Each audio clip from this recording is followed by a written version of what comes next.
Here we are now at the EP residence, and what we're doing today is trying to start a compost. We're mixing up some finely shredded paper along with some peat moss in the hope that this will prove the ideal stomping ground for our new slimy friends. Now, they're going to be helping us in the organic process of composting. There's a technical word for this, which Erica used earlier, but I don't remember it. So yeah, this is the beginning, and we'll show you each step of the process. Oh, hello. Here we are today at the EP residence, and what we're doing now is cooking up a new batch of compost. Now, to get started, two of the main ingredients that we need are simply shredded paper. Finely shredded is better than coarsely shredded. However, we'll have to make do with this. And some nice organic peat moss. Lovely. Now, what we've done here, we've got a Rubbermaid container with a sealable lid, and we've drilled some holes along the side of our container. This will allow the worms to get the proper oxygen that they need in order to compost effectively.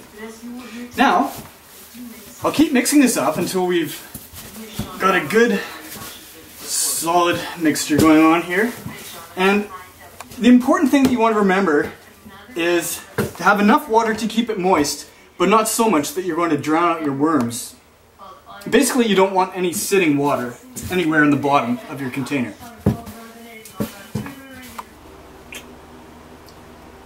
Alright then, so here we are now down in the bowels of the EP family home basement.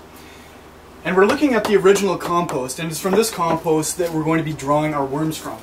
Now what we have over on this side is the old compost that's been in there working for quite some time. You can see it's nice and rich and wormy. Lots of these guys, look at him. He's going to be joining us soon here.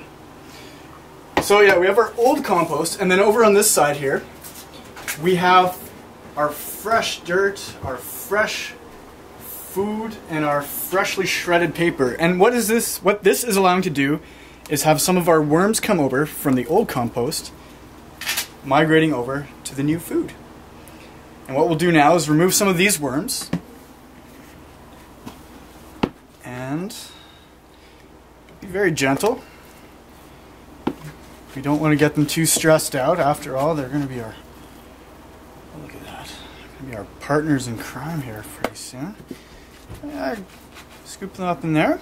And once we're done here, we will transfer them to our new compost heap upstairs.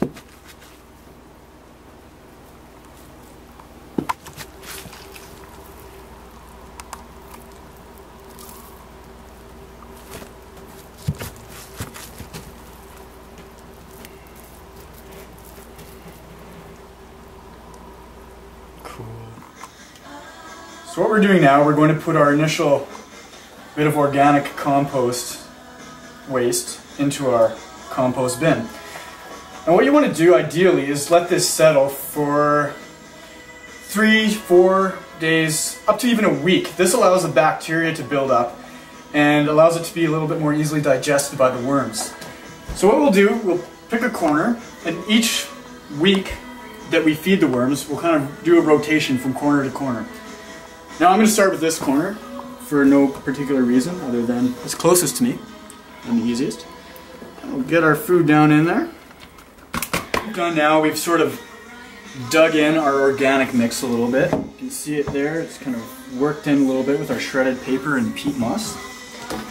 And now all we do is simply get our worms kind of over that initial bit of food, and they'll spread out eventually as we get food throughout the entire compost. There's our guys in there. Get a good shot. Look at that. Beautiful.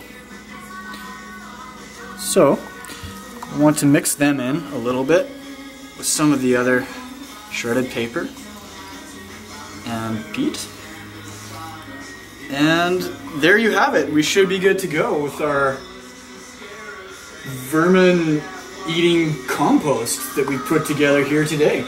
So I hope you've enjoyed our little production, and I hope this is helpful so that you too can be going composting.